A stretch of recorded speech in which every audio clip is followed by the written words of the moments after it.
Kim Jong-un and our very own Donald Trump met in Singapore yesterday.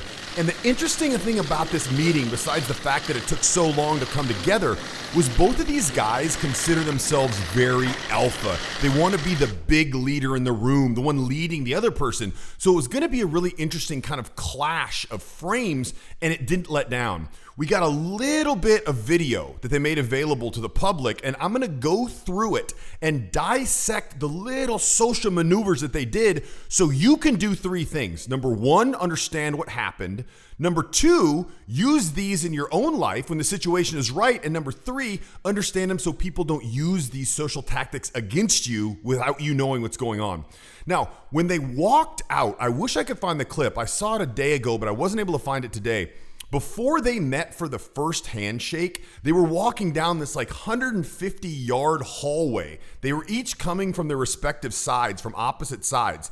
And Trump was intentionally, it looked like intentionally, walking slowly because he didn't want to be the first one out there waiting for Un. So he sandbagged it, walked up slow, and at the very end picked up his pace so they'd meet at the same time. But I think that was a strategic move that he did to not run the risk of him being out there waiting for Un, because how does that make you look? A little bit weak. So let's watch this handshake here and break it down. It's a pretty basic looking handshake. You can see they both look each other in the eyes. Trump does his very normal grab of the arm. But the thing that stood out to me on this is Trump usually is very aggressive. He's known to grab people by the arm and basically whip them around. I'm not sure if you've seen this video. You can touch or click up here in the right corner. Watch a video of him literally whipping France's Emmanuel Macron around the streets of Paris with his arm. So by seeing him be very gentle and just kind of barely touching that arm, it shows me that he's being extremely careful and taking small steps in this. And I think that's definitely a good move.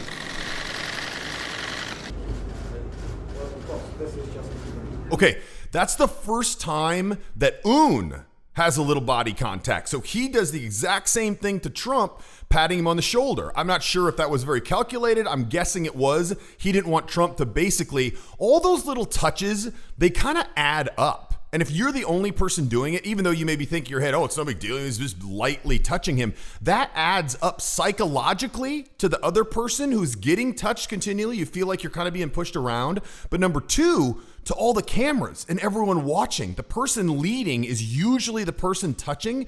So I'm sure he doesn't want Trump to look like he's leading him around. So that was the first time that we saw Un come back with a little arm touch of his own. And there it is, the old Trump. I call that the old Trump high school handshake.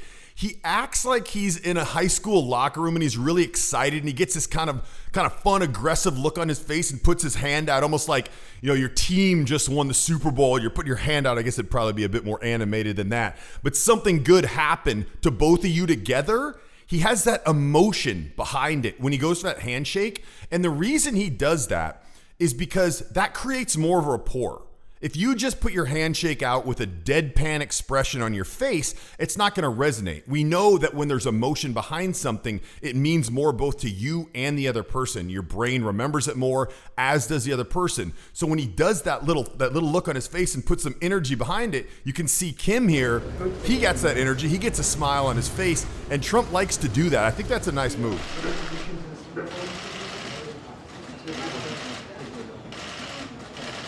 Okay, that was really interesting right there, because that's the first time that Trump not only had his hand there for effect, but he actually had some weight behind that. So what happened was Un wasn't exactly sure where to go. So he turned around and Trump put his arm on his back. But I've watched this many times and it looks to me like Trump actually has some weight on that hand, meaning he's actually kind of scooting Un along into that room. And I think that's probably the boldest move. Whether that was the right move or the wrong move, I'm not sure. But he was taking a little risk there from a guy who's shown to be, you know, kind of an impulsive dude.